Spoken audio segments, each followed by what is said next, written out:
Welcome to Circus and Changing Realities 2020, a series of virtual dialogues about the future of circus. I'm your moderator, Jonathan Lee Iverson. Thank you for joining us for this second installment of Circus Talk Presents Wake Up Call for Inclusion, the Change. The contents of the book, Racial and Ethnic Diversity in the Performing Arts Workforce by Dr. Tobie Stein, are described as such. The research explicitly uncovers the sociological and psychological reasons for inequitable workforce policies and practices within the historically white non-for-profit performing arts sector. It provides examples of the ways in which transformative leaders sharing a multiplicity of cultural backgrounds can collaboratively and collectively create and produce a culturally plural, community-centered workforce in the performing arts. Now, for many of us in the performing arts, most particularly the circus arts, such an assertion might dampen the belief so many of us hold dear that ours is a haven for diversity, where all are welcome. But, alas, being invited or visible does not translate to inclusion. Ask yourselves, how common is it to see executives, administrators, directors, creatives, managers, operational personnel, etc., that are people of color in the performing arts and the circus arts? So today our distinguished panelists will attempt to help us all gain clarity by way of their unique experiences and expertise. But more importantly, they will attempt to inspire us to the kind of action that moves us toward change. So ladies and gentlemen, I give you sociologist and author, Dr. Tobie Stein, a recognized scholar and professor of theater emerita at Brooklyn College at the City University of New York. Dr. Stein is the author of numerous books covering arts leadership and management, workforce development, diversity, and international cultural exchange. Her latest book, which is causing all of this trouble, is Racial and Ethnic Diversity in the Performing Arts Workforce. It's shown a candid light upon the issue of racism in the performing arts. Vicky Ademe, who comes to us by way of the United Kingdom. Ms. Ademe transitioned from research scientist, that is awesome, to circus artist, crafting aerial and circus-based work that has been lauded across all spheres of circus, from classic touring big tops to large-scale outdoor spaces and intimate touring indoor theaters. Ms. Ademe is the founder and artistic director of the renowned Upswing, a national portfolio organization in the UK and one of the leading contemporary circus companies in the world. Now, before I go on, I'm gonna get this name correct. Is Ademe or It was a very good try. Amedemi. Amedemi. There we go. So it's Vicky Amedemi. Amedemi, yes. Amedemi. There we The go. accent's on the Get A. this right. Amedemi. There we go. There you go, Ringmaster. And also we have Monique Martin. She is an independent curator, producer, marketing consultant, and advocate of contemporary circus.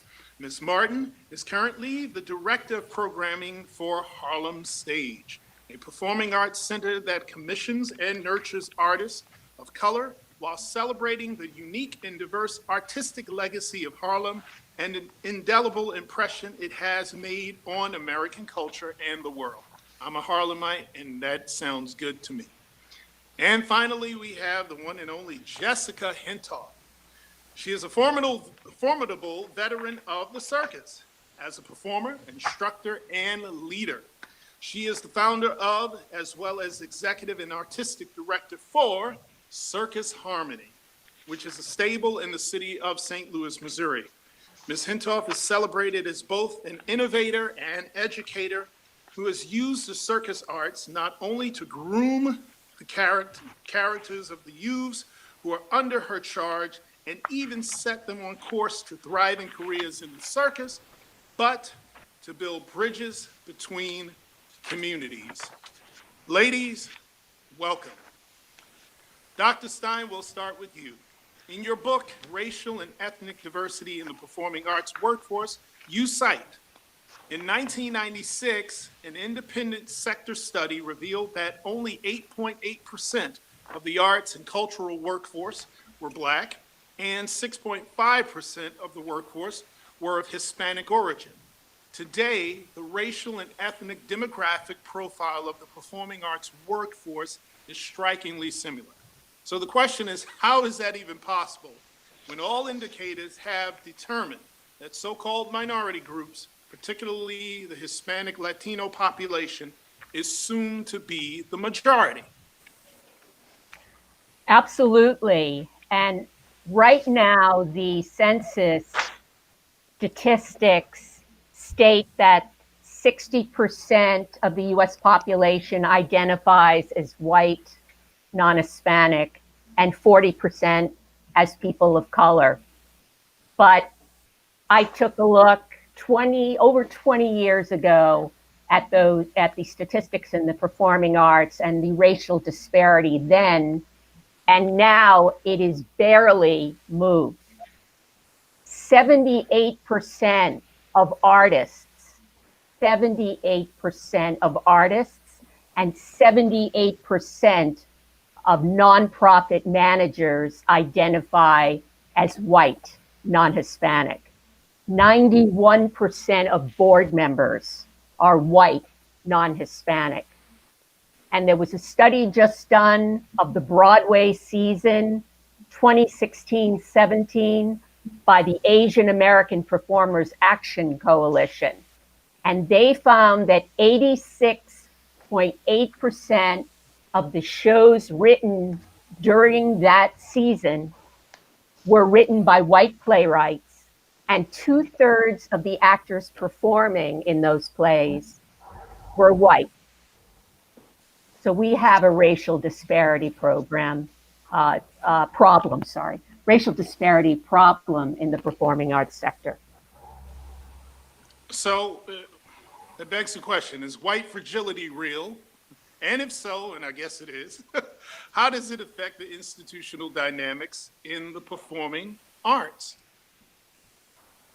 I believe it's real. Robin DiAngelo coined the term white fragility, and essentially what it means is if my white power and privilege are questioned in any way, the result is I become very defensive about it.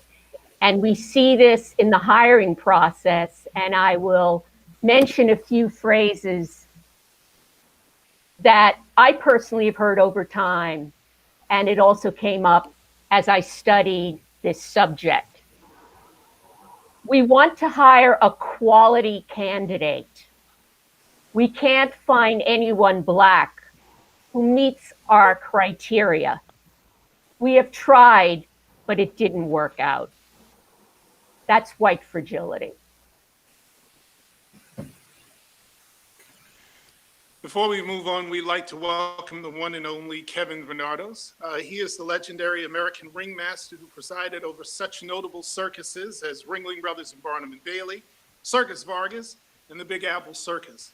He is now the owner and ringmaster of the Bernardo Circus. Founded in 2014, the little circus that could has gone from the back lots of state fairs to drawing straw houses, that's circus colloquialism for sold out houses, for numerous dates all across the United States, to now venturing into the virtual space, as the Bernardo Circus is actually fresh off a widely viewed Father's Day performance presented via the World Wide Web. So please welcome Kevin Bernardos.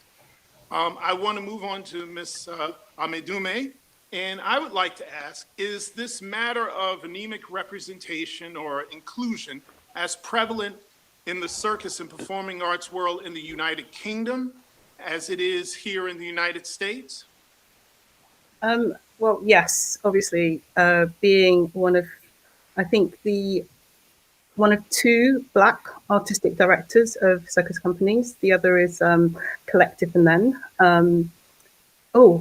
There's three now. There's a young circus company that's emerging in a landscape of more than 150 companies or so, we are underrepresented in the UK.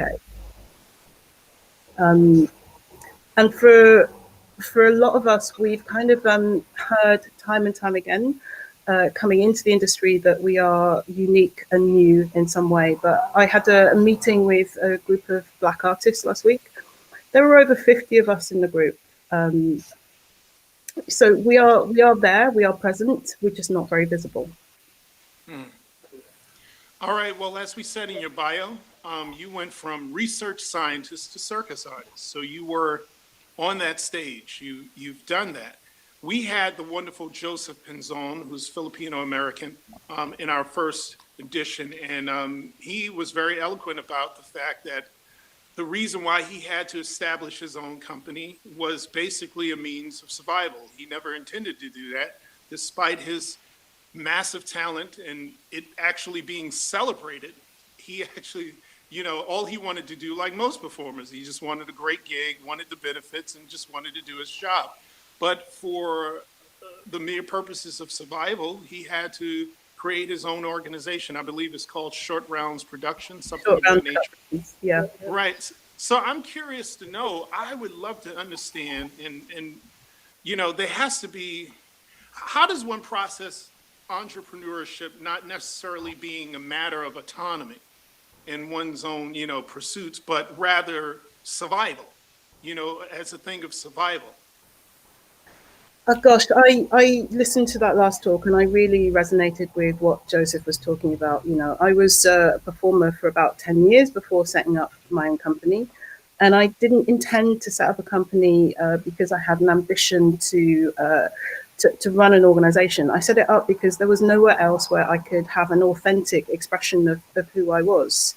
If I was cast in a show, I was either unique and exceptionalized because I was one of, or the only Black person in the cast, or I didn't get the job. And I quite naively thought, if I'm the artistic director, I can keep employing myself and keep performing, and I won't have to deal with other people's demands on what they expect me to perform as a Black woman, and I can create work that feels authentic to me and people like me.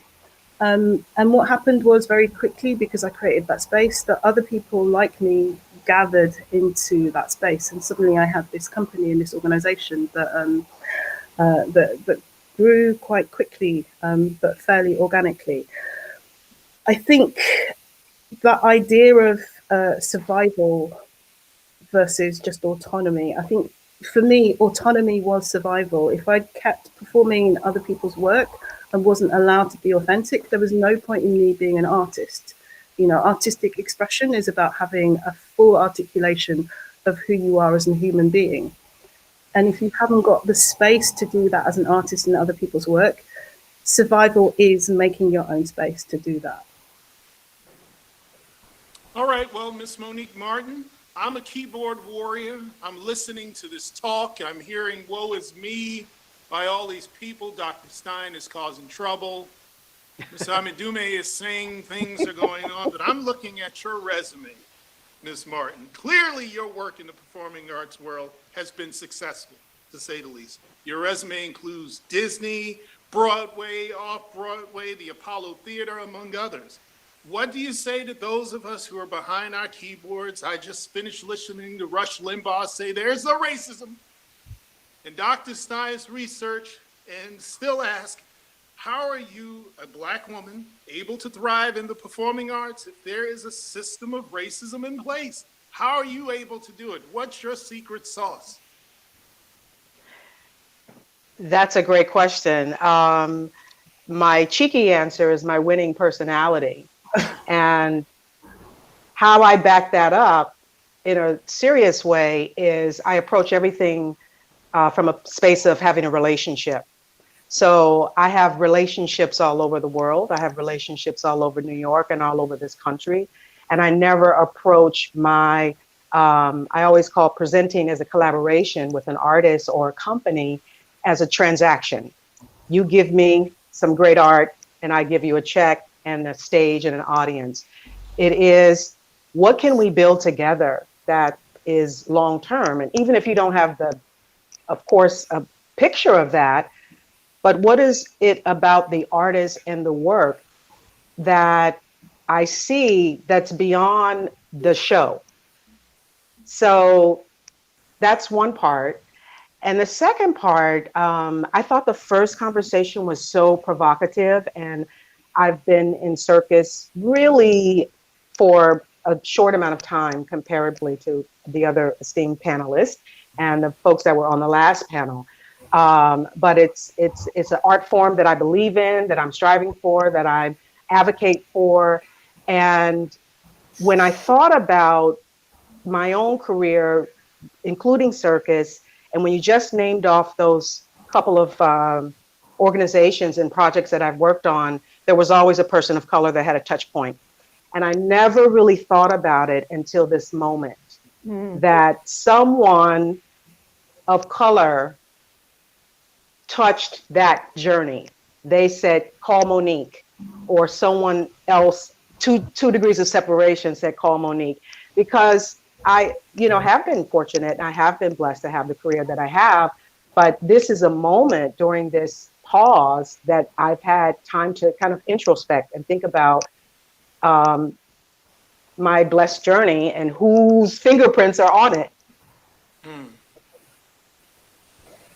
Wonderful. Okay, so that's very interesting. So at the heart of this is relationships, and basically those few, and this is a lucky thing, really, in this space where somebody happens to look like you or maybe really knows you that well to say, bless her with this. That's really the crux of what you're saying that's allowed you to have this incredible career. And that's an anomaly. Can we all agree to that? That's an anomaly. That's not, obviously, that doesn't happen for many of us. Ms. Hintoff, I want to move on to you. You have famously used and continue to use your platform to engage diverse communities, including the disabled, even brokering a spirit of community between people groups that have a history of animosity between them. What does Circus Harmony know that so many organizations clearly do not? We know what seems obvious, but people forget that we have more between us all that's similar than that's different. And also, we start with children. Circus Harmony is a social circus school, and we have classes for ages 3 through adult, but the majority of our students and our work is directed towards children. And the children don't look at your color, your religion, your neighborhood, your school. They look in the circus at what can you do in the circus. Are you a juggler? Let's juggle together. Can you flip? Let's do some acrobatics. It doesn't seem like that should be an odd way of looking at things. But we just work by teaching people to do circus together. And that's where the focus is, in the ring, which is a very level playing field, even if it's lumpy sawdust. All right, well, Mr. Bernardo, speaking of circus, Mr. Impresario, and might I say the minority in the room, sir, in light of recent events, Bernardo Circus is actually engaging in a very tangible way. If you're standing on a stage before a room full of industry leaders and decision makers, what do you tell them about your decision to engage not only the matter of inclusion at the Bernardo Circus and its subsequent platforms, but the necessity of confronting one's own blind spots?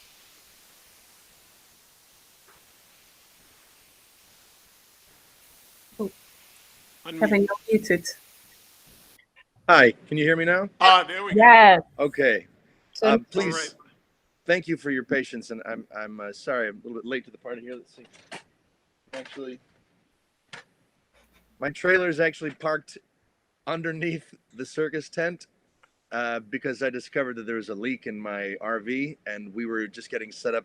We were doing this as an outdoor event, and then suddenly giant thunderstorms started to descend on the Houston area. So anyways, you get an interesting view here.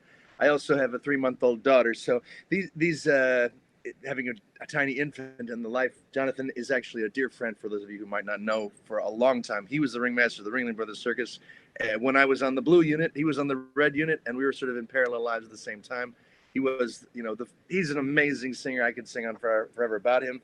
But we've lived these parallel lives, and just in the same way that Vicky, you were talking about survival, that's how I became a producer. I always loved musical theater is where I started. I loved being able to tell a story with music storytelling. And I think that relates, Jonathan, to the very unique position each of us on this panel. And I mean, I think all of us, if we decide that our lives are going to be great work, that's the only way we're going to actually accomplish great work. We have to believe it first. And so I find myself, after a lot of struggling and making this business to come to be over the last 5 or 6 years here, that I don't really even know what struggle is. I mean, I think I do, but listening to the stories of other people and seeing the way that this moment in time has resonated across communities that I love dearly, that I have come to know because of my travels in the circus. Someone noted the other day that diversity is something you're born with. It's everywhere. It's inclusion that we choose. And I've definitely heard the term white privilege, and I grew up in a house where I think I was very privileged growing up. I never wanted for food or clothes, and I realized that it's my responsibility. I guess it's also connected to, as a producer now, I'm looking at things from being an artist and the naivete that comes from thinking that I can just go and I keep singing and dancing as a ringmaster. That's why I became a producer, because I wanted to keep working. Understanding for example, sexual harassment in the workplace. It really has nothing to do with, or anywhere near as much to do with the person who's issuing the offensive behavior. It's the person who's receiving it and how they're interpreting what's going on. How important it is to listen to the experiences of other people and have that become part of the dialogue and then to actually include those thoughts and finding concrete ways to make that become part of your business practice and decisions you. Hi guys, there was a big thunderbolt that just banged down and they lost power. I think that affected our router here. So now I'm on my cell phone again. Welcome to the world of wherever I am. Let me just put a period at the end of the sentence. I want to make a difference. I think the circus is an incredible platform to bring people, an incredible diversity of people together in the ring and also in those seats, or at the moment, virtually. I think that if you don't stand up, if you don't stand up for something, what is your life worth? I was trying to make a point before that I'm still at a point as a producer that a gig might come along in a relatively short amount of time and money is tight. And so you're making decisions about who you know. You might reach for people that you've already worked with or you know them. And I need people who might have a rig already, who can get there to the gig. And I think that I need to do some more work on connecting with the Black community and the circus community. And I know that they're out there. I have met individual artists and I've always wanted and striven to have a diversity of people on the show. There's a million Latinos that I have come to know in the course of doing business of the circus. Their families have been so much a part of the circus in America the last, certainly as long as I've been at, but I can't even measure back how far. But in America in particular, the Black community, I wish very much to find out more about where the community is, the people that are interested in circus. I definitely meet lots of Black people and brown people and people of all kinds of colors, and I'm always looking for ways to include their unique talents in the show. But it's brought to my attention more and more. I need to do more. I need to start working in advance and just like Monique was talking about relationship building. I definitely feel that way about the communities I visit. I work so hard to connecting with City Hall and working with the police, with the fire department, all these different venues across the country it's a huge raft of interconnected relationships. And so I see each one of these events at places we play as something I want to come back to do every year, to turn the event into an annual tradition.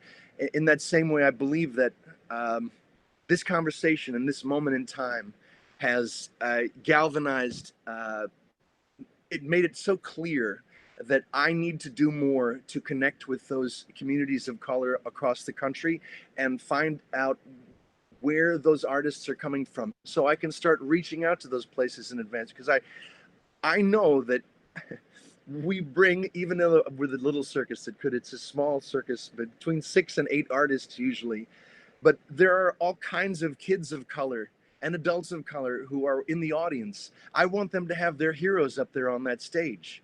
I want our collective efforts to be a physical living example, not just gum flapping, that you can follow your dreams and you can go and do that thing right there. There's that guy up there, he's doing it. I can do that too. I want to be a part of sharing that message. And so it's not just about talking about these things. I suppose it begins with a dialogue and listening.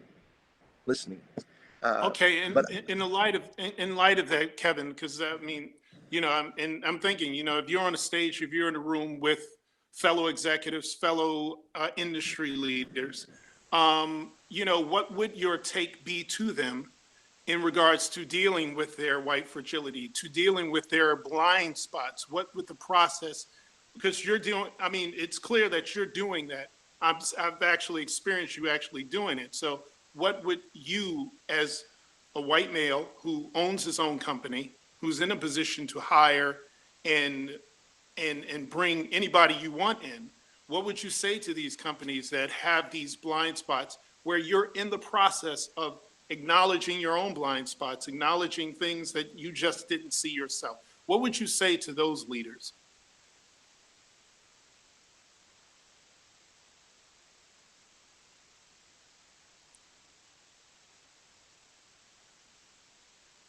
No.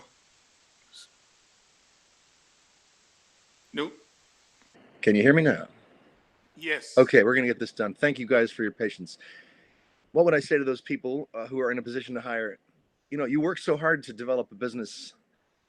It's embarrassing, and you fall on your ass so many times that when you finally have some kind of functioning machine happening there, I think that it's easy to think that you don't want to talk about those things that make you fragile, that make you a step or two away from everything falling apart like a house of cards. You just stop talking about things. I do believe that there's certain things, for example, with me and the performers, I don't tell them all about all of my financial struggles each day. I mean, we're doing all right, but I know that this is something that it's blocks, it's built over time. I think that you have to talk about it. You have to acknowledge that it's an issue, acknowledge that it's something that you want to make a difference in. To ask specifically people in the community, in this case the Black community, they're the ones who are experiencing that struggle, to listen to what they're talking about, and to as the producer, I think that would be a wonderful thing to have that in an appropriate manner. I think that you can do it in such a way that doesn't necessarily have to draw bad attention to yourself, but in forums, in private conversations with the individuals you've been building relationships with, if you really care about your audience and the markets that you are serving, you will listen to the individuals that make that market or a community up, and hear what they have to say. I don't have the answers. I'm also a person who's not been afraid to appear a fool over and over again. I think that's how you learn things. I don't know exactly what to tell other people, Jonathan. I feel like the forces of the market almost need to tell the producers that if you don't change, that you're going to lose this your market share. It seems like that's one of the things that the world is saying right now. It would be really unfortunate if the people who make circus or hire people don't get that, because it's such a balancing act to make something get up there on the boards, as they say on Broadway. There's so many things that can fall apart before it gets a chance to get in front of an audience. So this seems like a really fundamental thing that we need to acknowledge. We need to listen and continue to dialogue with our community. I guess that's something that's been thrown around. People say that all the time, but I guess you actually have to do it and incorporate it into the new works that you're approaching, new projects you're approaching. Recognize Okay. that every time you're making a decision to hire someone, it really is an opportunity to be an example of the thing that you wish to be. And every member of your company, every person on the staff, they make a contribution to the whole thing.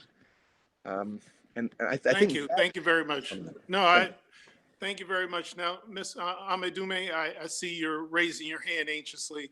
You wanted to add to this. Yes, I did. I got a few things to say. I'll try and be succinct. First of all, we're talking about different spaces. We're talking about diversity in the audience space. We're talking about diversity on stage. And then we're talking about diversity in the people that control and manage the systems. And they're three different things and need different approaches.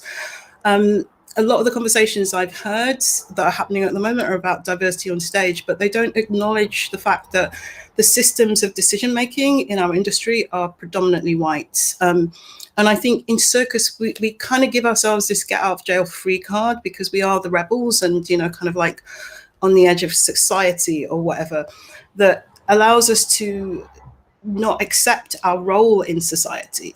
You know, we are part of the larger society. And if we are claiming to be liberal and progressive and diverse, and our power systems replicate the same systems of oppression in the majority of society, we're not doing anything differently. I love being part of the circus community. You know, it's a really, really important community to me.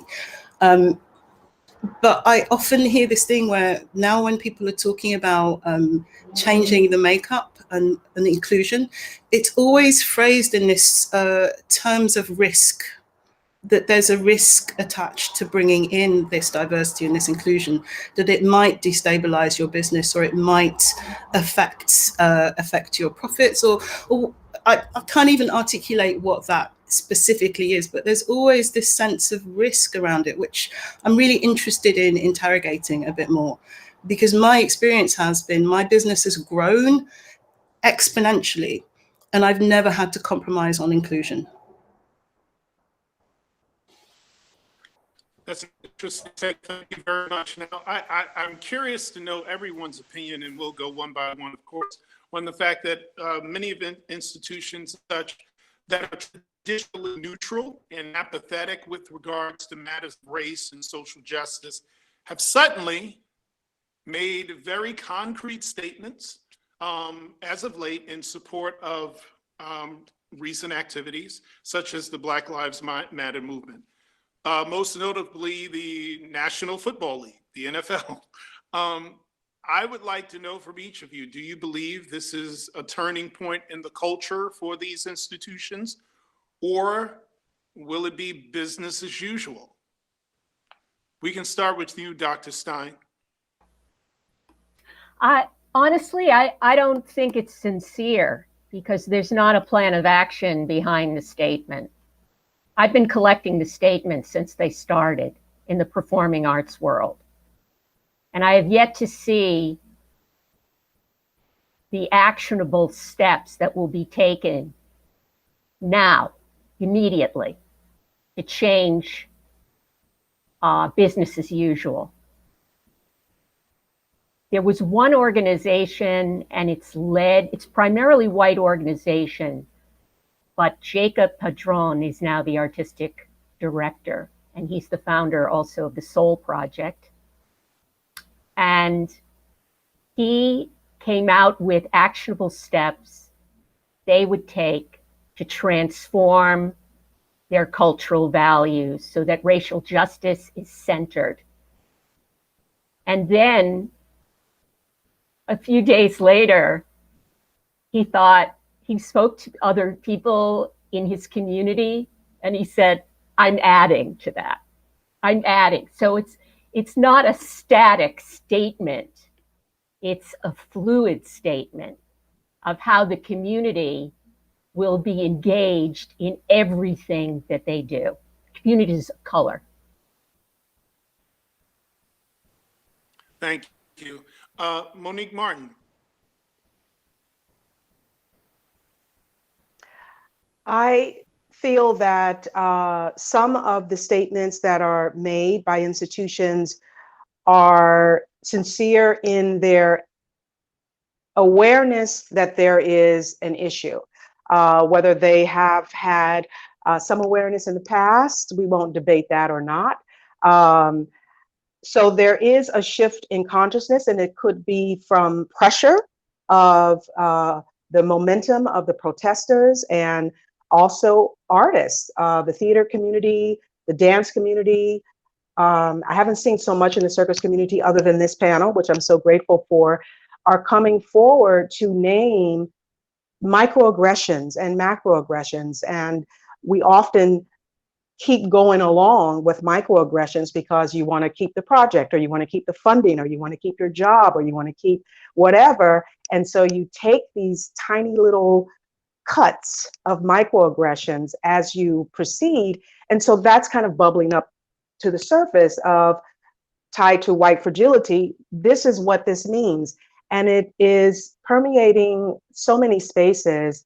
And I've had so many of my colleagues, white colleagues, come to me to say, you know, what should we do? What book should we read? Now, what's the answer? And it really is unfortunate that the burden of change is on communities of color. So I have reading lists, and I'm glad to know more about Tobie's work to add to that reading list of folks.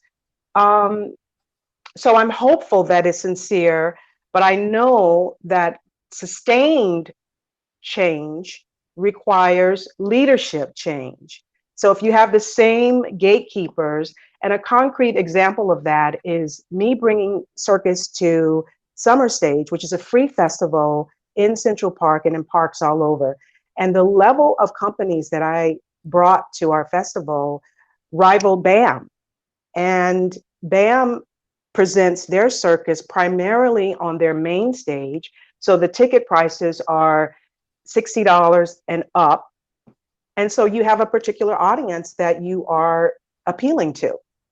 And I'm presenting circus in Marcus Garvey Park in Harlem or Brooklyn Bridge Park in Brooklyn for free. But yet the leadership, and I can say it because I'm no longer there, and they know, did not believe in the value of circus, because circus in this country is not looked at as high art or valuable art. So there's so many layers to this conversation that we have to, you know, throw on the table.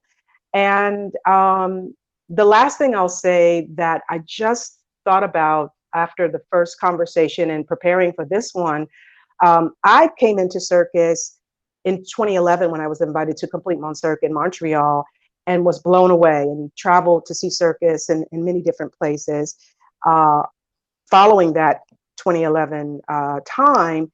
And it wasn't until I looked at it so beautiful because in Europe, particularly, it's free as well. A lot of the circus is free. A lot of the circus is in communities, local communities. And we went to see a group. It was a lot of presenters from all over the world. And we went to see Cirque Columbia. And one of the presenters said afterwards, wow, that was amazing, the physicality. Like, they were so focused on the physicality and the bodies and the strength and the power. And I was too, they were beautiful. And then he said, but I wouldn't want to meet them in an alley after the show. And everybody kind of laughed. And I was like, excuse me, but I didn't press it. You know, again, that's like those little microaggressions that you just kind of take. So that has come up for me recently, that statement. And I just wanted to put that also in the room and in the space. Ms. Hintoff. Oh, there's so much. The alley comment, we had a story done about Circus Harmony by the local public TV station. And the white female reporter interviewed a number of my African-American teenage performers. And later, like shortly after, she told me she was walking down the street at night and a group of Black teenagers was walking towards her. And she said, you know, normally I would have crossed the street, but I thought maybe they're just like Melvin and I King and T-Rock. So I stayed on my side of the street and nothing happened. And she said that as a positive statement, not realizing like what those people were saying to Monique. The problem to me is society. And we talk a lot about circus being diverse. And as a performing art form, it is a place that historically has brought together people from all different cultures and backgrounds and from foreign lands. It was the original internet. It would come into the town square, like Kevin does, and bring people and animals you've never seen before. But it is still a reflection of society. So when I have recently gotten in conversation on the internet, Kevin help me, with older multi-generation circus people who are saying there is no racism in circus, and thank you to people who have come back on after me and said, yes, there is, maybe not to you, oh Caucasian performer. But I've also had older performers go, well, I never let that happen on my show. But it was trying to happen, and it probably did. And it's so ingrained in society until you change society.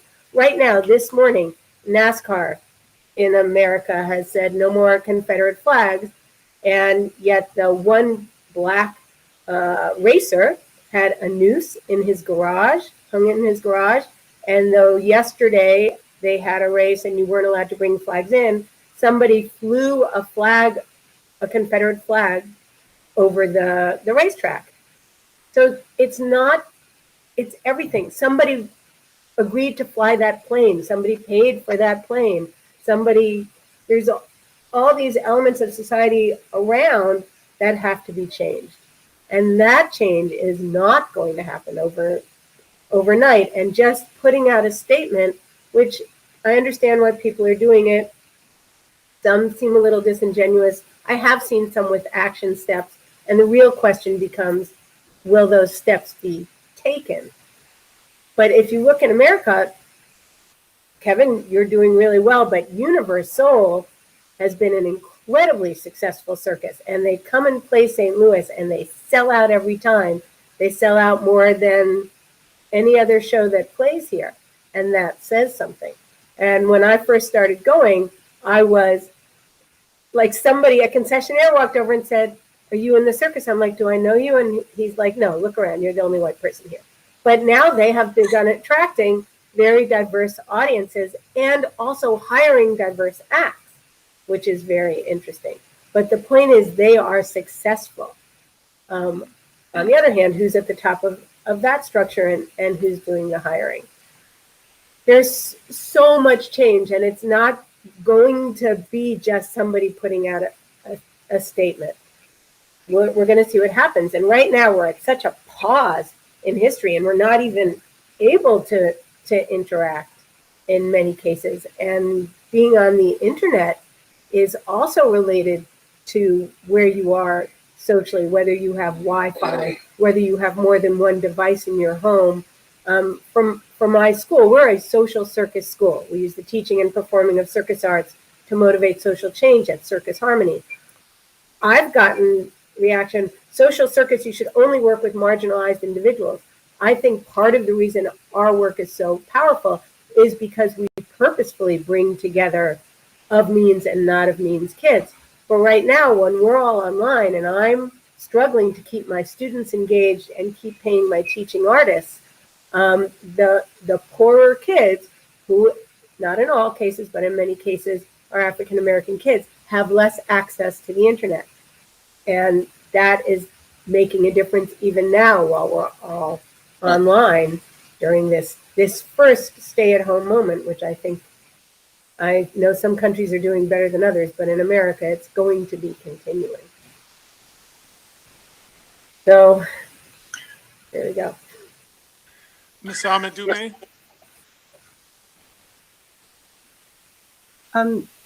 We are just moving so quickly through so many different different things and themes and ideas, but there are a couple of things that stood out to me that I thought was worth kind of recapping on. This idea that inclusion, across all metrics. We're not just talking about ethnicity. We're looking at gender. There are lots of inclusion issues that we're struggling with as a society, but also in the performing arts and also in circus. But this idea that it's a blind spot, I find a little bit hard to understand. I don't think you have to look very hard at our community to see that it is not that diverse, even on the stages, especially as you move into the more contemporary and the bigger companies and the more commercial areas of practice. It's not something that's invisible. It's definitely not something that's invisible to our audiences as well. There is the argument of the business case that why we have to address diversity as a community, in that we are risking becoming less and less relevant to the population. The more we feel like we're not connected to the rest of society, visibly what's going on stage, but in all other parameters, the less relevant we are as an art form to the rest of society, which I think is a big risk, something that we have to pay attention to. I am encouraged by the amount of people who are willing to listen now, particularly around the issues of race and inclusion on that metric, people who are issuing statements. I am encouraged by it. I think the challenge is, in what ways are people making themselves accountable for the actions that they're promising, and to who are they making themselves accountable?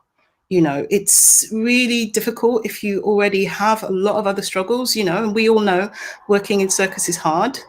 If you have a lot of other struggles, if you don't make yourself accountable for the promises that you make, it's quite easy for those priorities to drop off the table. And there we come back to the blind spot. I think diversity hasn't been a blind spot. It's just not been the priority.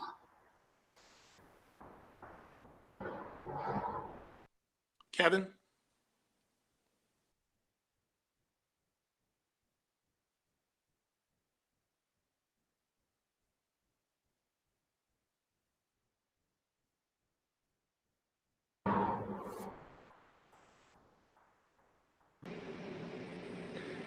How about now? Okay, great. I don't know why, but I'm just going with the flow here. Thank you for your patience. I'm following what's going on here. Say the question one more time here, Jonathan. Tell me the question one more time. Now I can't hear you. You're on mute. Oh, sorry. Thank a lot God. of the Something's working. A lot of institutions that are traditionally neutral and apathetic to social justice and race have suddenly made very concrete statements in support of the social unrest and things of that nature. Do you think this is a change, a turning point in the culture, or do you think it will be business as usual? I have no idea what other people are going to do ever. I mean, I feel like this thing has come up. It's 250 years on, 400, 500 years on. It has to become so important that we have to.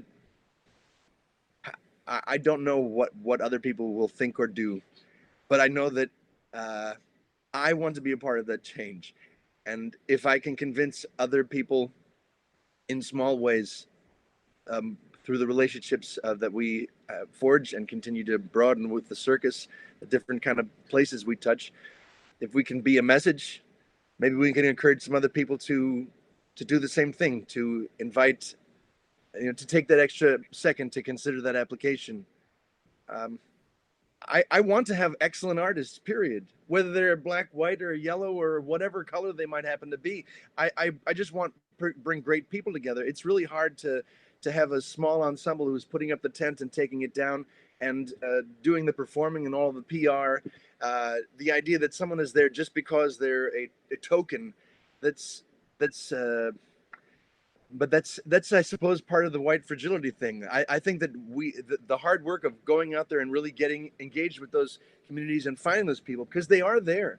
There's amazing people of color that have found success already. They're ready to work, and if I can somehow, with a gig, be part of one of those paychecks that helps to support and invest in helping to bring out all of the amazing things that they do, and then to use, well, to deliver their story on that stage to the audiences that we meet, I think that that's a successful thing. Whether or not other people or other companies, I mean, should we be making our decisions about our lives and what we're doing based on whether other people are going to do them too? That's kind of a stupid idea. I'll just be waiting forever for that. Kind of the same way when you start a business, you really find out who your real friends are pretty quickly. They're not going to be there to help do this thing. I mean, if they're your friends, they will be, but those are very few and far between. So I don't know, Jonathan, I'm so glad that you're my friend. I'm so glad that I happen to, I don't know, live through whatever we are right now so that I could be on this panel right now. And so that maybe I can glean some pearl of wisdom from the people that are here that you've gathered. I think most of all that's what I can do as part of this conversation is to try and pick out the things that you guys are saying and how can I incorporate them into what I'm doing. I want to do better. I want to make a difference. Tell me how, Jonathan. Here. Well, that brings me to my next question. Good. That was he is a ringmaster. So my next question for everybody, and I would like, for everyone to please contribute to this question is, what are the duties of an ally? Let's start with you, Dr. Stein. Well, first of all, it's imperative that white allies not expect their colleagues of color to be the educators. We must admit, even the most progressive among us, that we as white people have been complicit and in denial about our contributions to racialized institutions. White artists, white board members, white staff members, we must all work on our own white fragility, our own cultural competence, by learning about the realities of our history of systemic racism and doing something about it now, and, Vicki, being accountable for it. It being measured publicly on an ongoing basis. So I say to white allies, if you haven't already, read Robin DiAngelo's White Fragility. Read Ibram Kendi's How to Be an Anti-Racist. White people must acknowledge that we live in a society and a culture which was created and grounded in systemic racism. And it exists in every structure in society. Today, let's look at today. White people have white networks. And there are statistics to back all this stuff up. Our education and training programs favor white students, white contributors, white sponsors, white investors account for the majority of the funding in the performing arts. And our audience are primarily white too. Allies, white allies, we are advocates. We are sponsors. We are accomplices. We speak to our white colleagues when it's uncomfortable, when we see racist policies and racist language used. And I want to say to you, Kevin, as a white ally, the word yellow for some is offensive. Using that word, okay? Just letting you know. White allyship is action-oriented. We are accountable. We are transformative. And transformative leadership is dismantling racist procedures and policies in training, in hiring, in retention, in board membership, in program and community partnerships. As a white ally, I have to interrogate every single policy and procedure that I feel may have harmed my colleagues of color through time, because they have been excluded from full participation in the art form that I so love. White allies must accept the wisdom of communities of color and engage with communities to transform our organizations so that our organizations are community and equity centered and represent a multiplicity of perspectives. Thank you. Monique Martin, what is the duties of an ally? What are the duties of an ally? What am I saying? What are the duties of an ally? I agree with and will also expand reading. Learn not just the history of communities of color, but specifically in this country, in the United States, learn your own history. I have so many of my colleagues, white colleagues, who is shocking the lack of knowledge that they have about their own history and the basis of the construct of whiteness in this country. It's made up, it's not even real. And it was made and created to oppress Black people. So your ancestors, if they came through Ellis Island as Italian, as Jewish, as Scottish, as Irish, as British, they then were afforded the entitlement, the privilege of whiteness. It all blended in together. And so that impacts policy, it impacts education, it impacts, what happened during Reconstruction and Black soldiers coming back from World War II, and who got grants and education loans. There's so much about systemic racism that this country has just suppressed in terms of information. So I agree, learn, and not just take a deep dive into African American history. It's not to learn about Juneteenth or learn about slavery. Learn about your own history. Learn why you have privilege. And maybe that will, I hope, agitate a little bit of deeper compassion, deeper actionable steps towards diversifying your boards, diversifying your leadership, because that's where change will happen. And when I just reflecting back on the last panel, hearing these amazing artists talk about being exoticized, being the brother from Brazil, he's always cast in the role of the sensual, sexual, dangerous. And that's what's been put the narrative on Black bodies.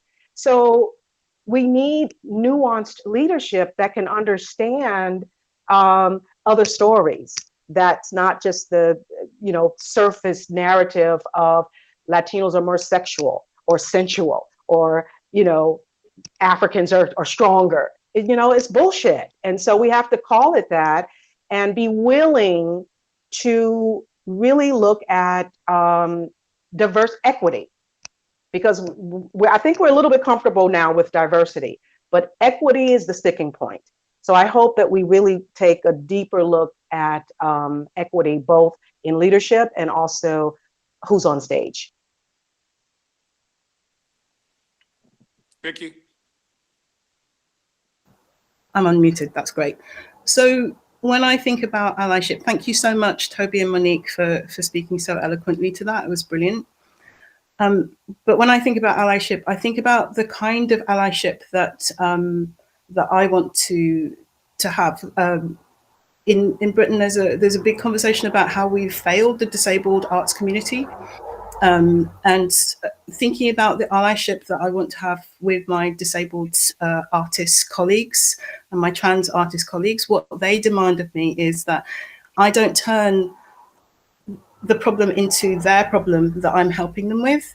It is our problem as a community that we need to fix to live in a better community.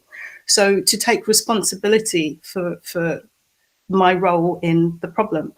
I think the second thing is to, again, I'm going to say, to be accountable.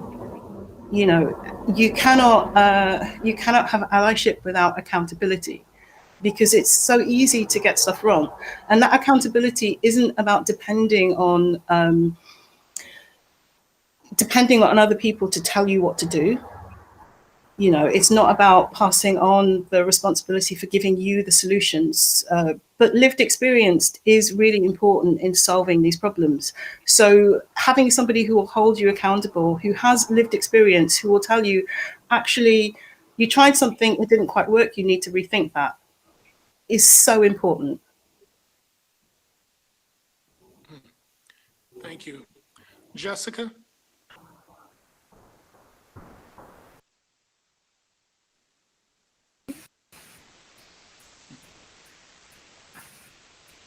I know it sounds also a little silly here in America, but you have to vote. You have to also look at the policies that are around the creation of art, or the ability of art to be created. And you have to make sure that people can and do vote and understand who they are voting for, because it is systemic and it's everywhere. Who gets the money, how it's used. So it's having an awareness and not stopping the dialogue. In fact, keeping it up. And for one of my students, we're working on a show, and it's called The Balancing Act, because it's about maintaining your balance in these times, when you're isolated and all this is happening around you, from the pandemic to the protests and everything in between. And one of my students said, you have to actually actively look for balance. You have to be thinking about it. So it does have to inform your decision making, who you ask to choreograph, where you're going to do the shows, everything. And in a lot of ways, that's something that Circus Harmony has done.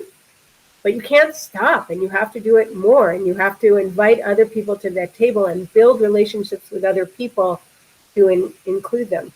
You talked about that we work with disabled artists. At the very beginning, the very first troupe I put together, the schools I was working in was a public school for the deaf and some inner city public schools, and those were our first performers.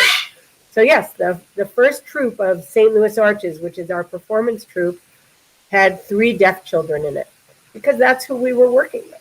And the other thing that I think is important that everybody does here is excellence. It's not, oh, you can be in the troupe because you're this, that, or the other, but you don't have to have the same standards. All of our kids, we strive for excellence, and I expect the same from you if you have legs or not. We had a beautiful hand balancing act by a young boy who didn't have legs, and he expected the same of himself. And what I found in the ring is that people want to work with other people who are good if you give them the opportunity. So I know this is also, opportunity is such a cliche word, but there has to be opportunity. And for opportunity in this country, there has to be money and accessibility. For this particular city, St. Louis, transportation is a huge barrier. I don't know what's going on in New York now that you can't ride the subways, but in St. Louis, if you don't have a car, so if your parents work, if you have parents, if they have a car, if they're available, if you can't get somewhere, you can't participate. So that's a barrier that sometimes people don't think about, and people don't want to fund. I might get funding to teach or create a show, but people don't want to fund the transportation, not realizing that if kids can't get somewhere, they can't participate. And then it's also where you bring your shows. Where is your audience? I think that's important as well. Thank you very much. I want to start moving things along. I want to thank you all, though, personally, for bringing up the disabled community and really shining a light on the intersectionality of this conversation, because we're not just advocating for colors, we're advocating for the full breadth of humanity to be expressed on the stage and behind the stage. And in light of that, I'd like to really focus on Vicky and Monique with this question. What would you say, Black people, people of color, and other communities, what can they do for themselves? What can they do for themselves? Looking at you all as you know, Vicky, you're a woman owner. You're a woman of color who owns your own company. You're running things, and it's highly successful. Monique, you've had an extraordinary producer career. I want to know, what would you say to, you know, the frustrated masses of artists, the frustrated, you know, Black worker or people of color who want to break into the industry, who are seeing these barriers? What would you say to them about what they can do for themselves to place them in that position of being represented? Because I like something that you did say, Jessica, about the fact that, you know, at the end of the day, this is, they don't want to be tokenized. Everybody wants to have this level of excellence. So I want to make that clear. This is not about just, hey, let's just put faces out there. People want to actually go out there and be represented as very good. So what would you ladies say that Black artists or just Black people and people of color in general can do for themselves to really move themselves along in these industries despite the barriers?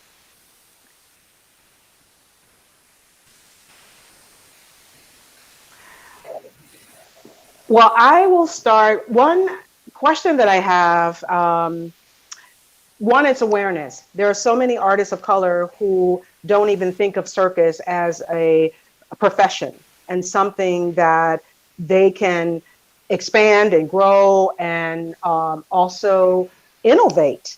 You know, it's not just coming in and doing an act, but how can you grow as an artist within this art form? So I think one part of it is awareness for artists to, there's so many artists that I work with that are B-boys or B-girls that have the physicality and the of an acrobat, but never think that that's transferable to circus. So there is awareness.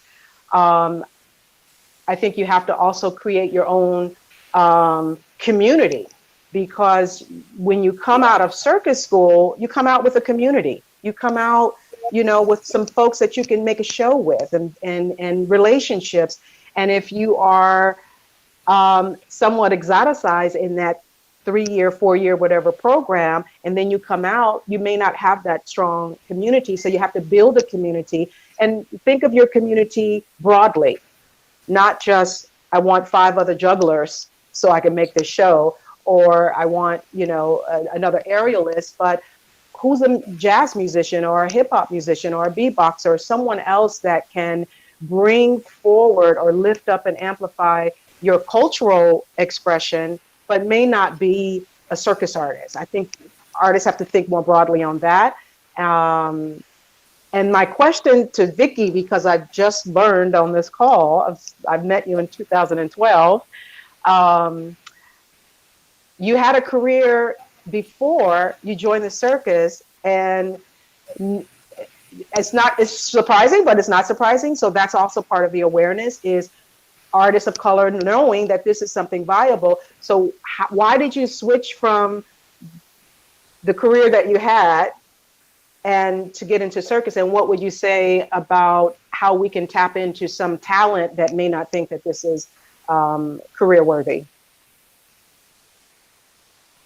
Okay, 2 different questions. I'll do yours really quickly, Monique.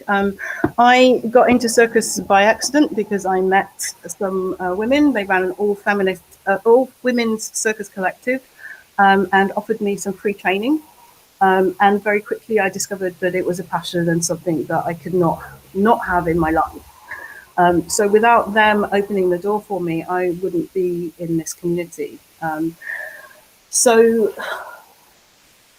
one of the key things that Upswing has been really focused on doing is making sure that we bring other Black and brown talent into the circus industry. You know, partly because I didn't want to be on my own, you know, and partly because that's just what you do. Like, if you move forward, you open doors and you bring other people through the doors with you. So yeah, I think that's Monique's question. I think going back to Jonathan's question, first thing I wanted to say is I think it's that intersectionality is so important, and I think it's important to recognise that you have working class Black people, disabled Black people, middle class Black people. You have everybody is made up of a lot of different identities, you know, and part of this movement towards inclusion is about allowing every human being the full articulation of the rich and diverse human being that they are. And you know, that's the kind of space I want to see within the circus community. In terms of moving forward as a Black artist, I would echo everything that Monique has said about finding your community of support. You know, and those might not be the immediate and usual suspects. There might be people, other practicing circus artists, there might be people in other spaces, you know, and as much as possible, try and be fluid and adaptable about where you see yourself fitting, you know, and the more you network, the more opportunities will become apparent to you. So I think that's the biggest piece of advice I would give any artist entering the industry, particularly if you are in a minority. Kind of get yourself out there, network, meet people, form a community of support. I was reflecting on this is a lot. But I was reflecting on what Monique was saying at the beginning about career progression and thinking about my own career progression, how actually there have been really specific moments where somebody has reached out and offered me support that has helped me move forwards. And I'm thinking, actually, the majority of those people in my career have been white, because as a Black person navigating a white space, there weren't other Black people ahead of me who could open doors for me in this industry. And I'm just thinking about that, how as a white person navigating in certain sectors, you don't actually need Black people to support your journey. But as a Black person navigating certain art forms, you do need the support of white allies to move forwards.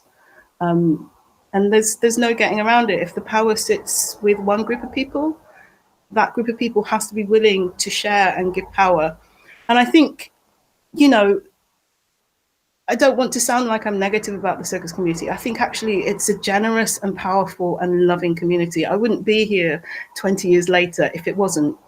But I think sometimes we are afraid of changing things because we have relied on a lot of things in the past that we see are the fundamental things that make us successful as a community. And sometimes change requires you to loosen your grip on those ideas and see yourself differently. And I think that's what we're facing right now, is a moment where people are having to reimagine what circus needs to look like and needs to be a 21st century art form. Thank you. Tobie, I'm curious to know, what bearing does psychological bias have versus the deep-pocketed funders? What do they have on leadership in their decisions with regards to inclusion? So if I can make that more clear, you know, do you think it is mainly the psychological biases, the white fragility, or is it fiscal? You know, a lot of the funders are deep-pocketed, old money white folks. And I've heard this, I ask this because I've heard different panels. A lot of opera singers are having these same panels, and that subject matter has come up.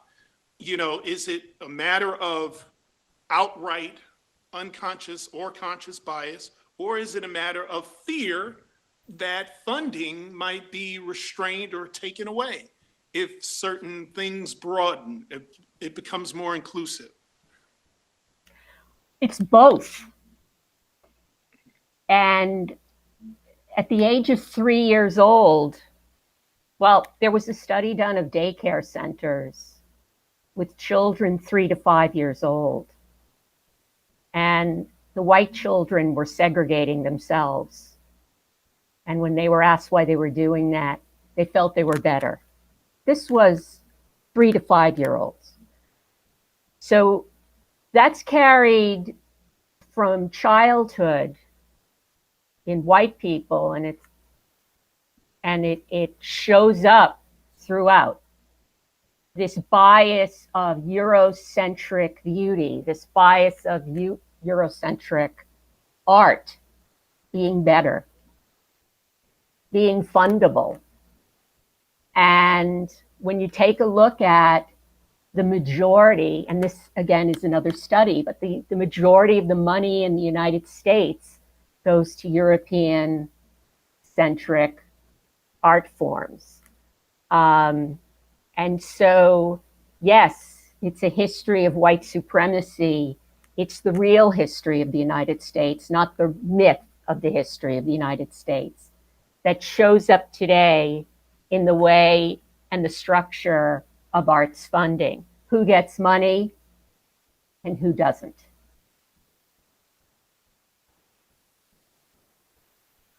Thank you. So I want to ask this last question to everyone, and I appreciate if you all contribute.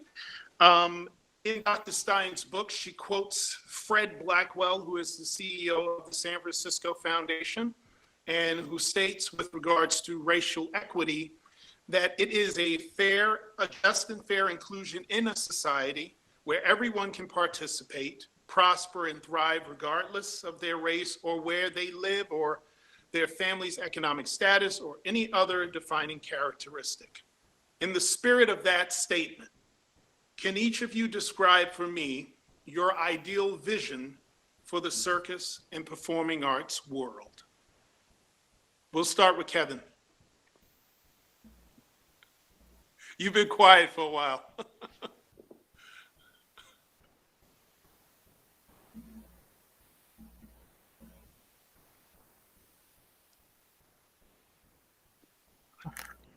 Every time I have to reset the whole thing, so I feel like the slow kid here. I definitely feel that I'm a slow kid in this conversation. But you keep coming back, Kevin. Right on. I keep coming. It's Right awesome. on. I get knocked down a lot. What's the vision for the future?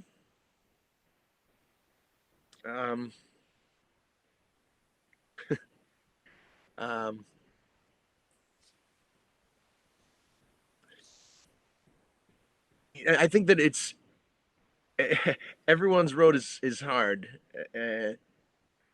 I think that I'm trying to. I knew that as soon as you finished this long question that you posed to the group, that you were going to choose me to be the first one to start it off. And I feel like I'm surrounded by people who are very. This conversation is heavy. This is big, and I feel the weight of the opportunity as a producer, and just like Vicky was before, talking about how she got going on her course, or you talked about survival. That's why I'm a producer, is because I wanted to survive as a singer.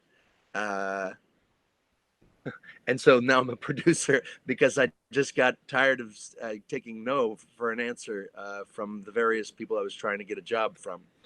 So I see that same spirit of wanting to survive, wanting to recognize that if there's going to be a future for the circus, for even my little bitty dream here, it has to be meaningful to the communities that I serve. I talk about tradition sometimes at the circus, that we have a tradition of circus, the way it's been in the past. And I think that all of those trappings are totally useless if they are not being used to serve people, to bring them joy, to remind them of the limitless possibility that they hold. That's like what the circus does. And so letting go of things that don't work is I guess essential for any business, any entrepreneur. I think that circus is extremely entrepreneurial. You have to find all kinds of creative ways to get stuff done and work together as a team to do it. So I feel that there's a bright future for the circus. It's constantly reinventing itself, and it's just about continuing to nurture the sense of letting go of the things that don't work. Racism for me doesn't work. Hate doesn't work. Love wins. that is if there's one message with my life, I wish it to be is to find a new way to deliver that. The circus has been my medium. I'm grateful for it. It was given to me as a gift. I had no idea about it. I just love singing and dances. I found it. I think that with the work of me and my little team, we're going to find more people who have dreams. And I look forward to giving them opportunities. I look forward especially to giving people of color, Black, Indigenous people of color, opportunities in the circus. I don't know what else that I can add besides that. I'm not going to give up. Just like the stupid signal with the stupid internet and this browser, it's not right. I'm going to keep refreshing the damn thing, and I'm going to find a way to get back online. And I think that's a wonderful symbol of where you're going, man. Thank you. And I hope we can build appreciate bridges. that. Thank you, Jonathan. Thank you for the opportunity to be here with this incredible, smarter than me in some ways, troop. But I'm going to stand up and I'm going to learn. I listened to what you said, Vicky. I know you reacted to some of the things I said, and I don't claim to be the smartest guy. I know that there's some parts of my thinking and just the vocabulary that might be ignorant or that insensitive. I want to get better, and I'm here and I'm participating in this conversation, and that's at least a step. It's something I'm doing, and I want to keep making more concrete actions part of what I do in business. So I'm grateful for you pointing things out. I hope you all, if you think of something else that I said or something else that I could benefit from, I'm grateful for it. But I promise that I'm also going to continue to educate myself and not just ask Jonathan what does he think about stuff. I'm going to think. No, Kevin, too. listen. Believe me, as a fellow male, I can tell you, I came into this conversation knowing I'm the dummy in the room. That's why I said this is all a front. So you're not alone. Believe I have me, 3 these are sisters. some- Does that count? Yeah, these are some extraordinary women, and I don't say that lightly. Jessica, you know how I feel about you. And But Kevin, meeting all of these women, I just went in going, okay, I don't know nothing. And it's fine. It's great. I love the fact that you just keep coming, and it's always been your spirit. Monique, what is your take? I have to remain hopeful to wake up every day and keep doing the work that I do. So there will be a difficult road ahead because primarily the understanding. And I say this with complete love and compassion to you, Kevin, but when you say, I want to find some Black and brown people and I want to help them out, it comes from a paternalistic space. And you probably don't mean it, but what I want to hear, not from you, but I'm just offering it to the space. I want to find some Black and brown people because that will expand my blah, blah, blah. That will enhance blah, blah, blah. That will bring blah, blah, blah. Whether it's audiences, whether it's funders, whether it's artistic value, that's the space. Because that other space still has a little tinge of privilege, and we want to enter the room with a little bit more equity. So I'm hopeful for that. I'm so thankful that you're here. I'm so thankful that everyone is here. The future is going to require us to lean into these difficult conversations, and I'm here for it. And I also want us to avoid the trap of thinking that there is one voice, because I just was before the pandemic, I was in Abidjan in the Ivory Coast for an African circus festival.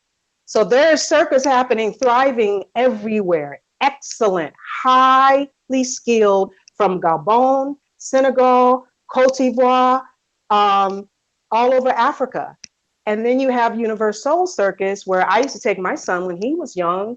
And I'm so happy to hear that it's now the audiences are more diverse and it's still thriving because it's snobbed in the circus world. It doesn't have the same level of respect for all of the reasons why we know. Some maybe I don't know, but when I think about a company that I saw from Colombia in Montreal last summer, El Nucleo, 5 guys. One made it to circus school in France, and then he made a way for his brother. Then another person from Colombia got into a circus school in Belgium. Then someone else from Colombia got into a circus school, was enrolled in a circus school in the UK. So people of color, the door opens, we're going to bring 5 people with us or 10 people with us. So we'll find a way. You can reference the Underground Railroad, hello, for that. But we also need to think about how we're placing value on circus. And if it's always valued from a Eurocentric paradigm, then we don't have the opportunity for more voices to be supported and heard. But I'm hopeful.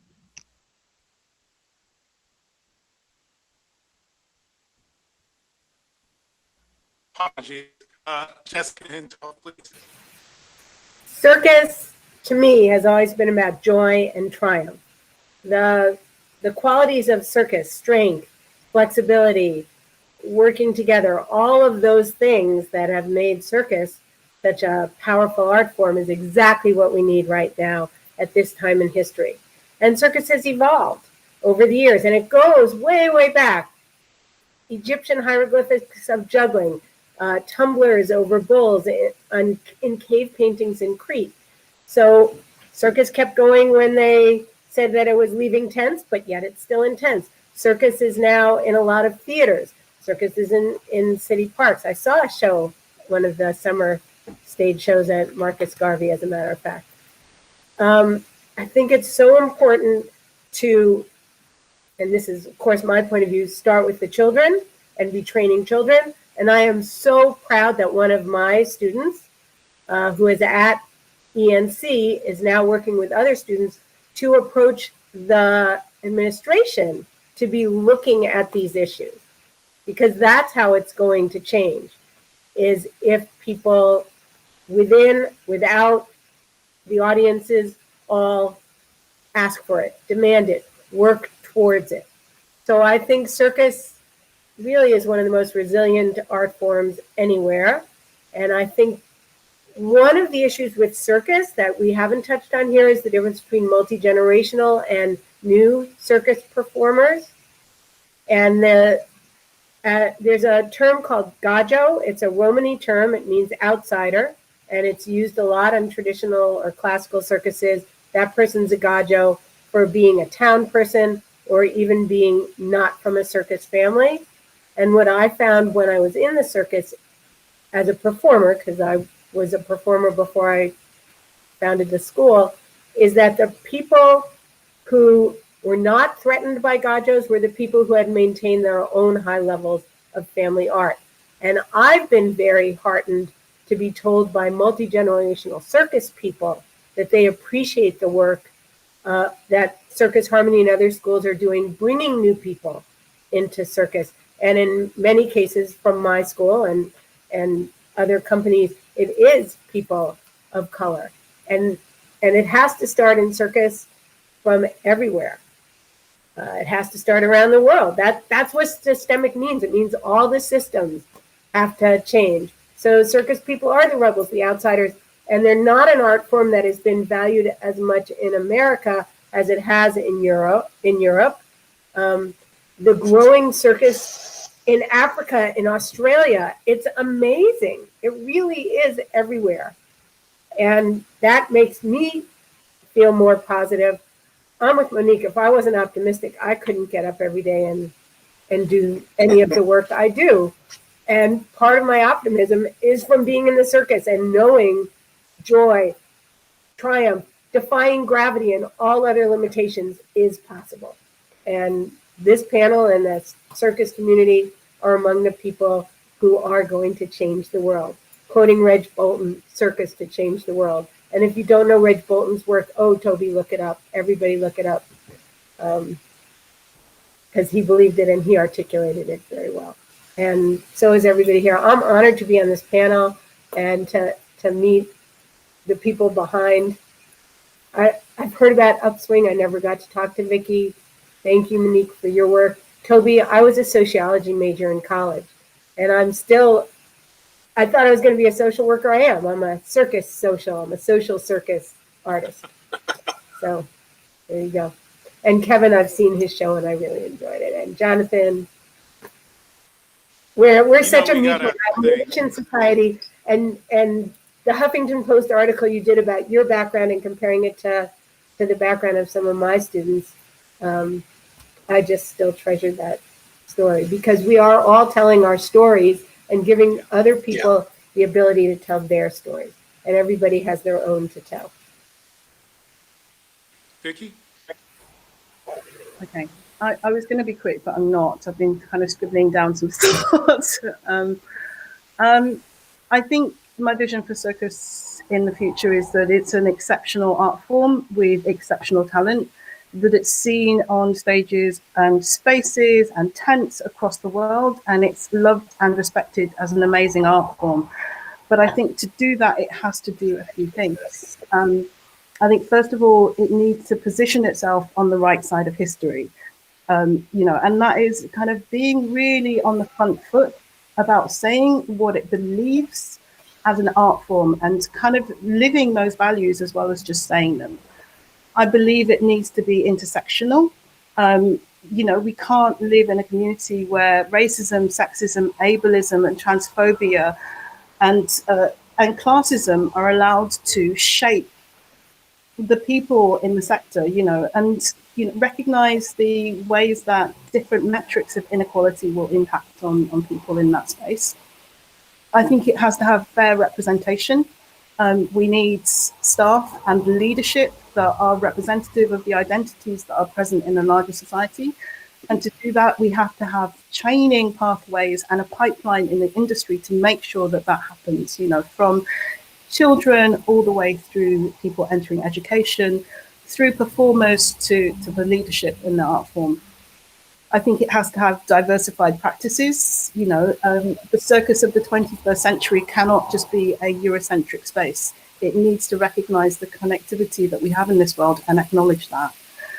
And I think within it, we have to work to disrupt systems of inequality. We actively have to work to disrupt systems of inequality. I don't think that there are, if any, many people in this industry who are actively racist. But I do think a lot of us function in a way that supports systems that have an effect of being racist.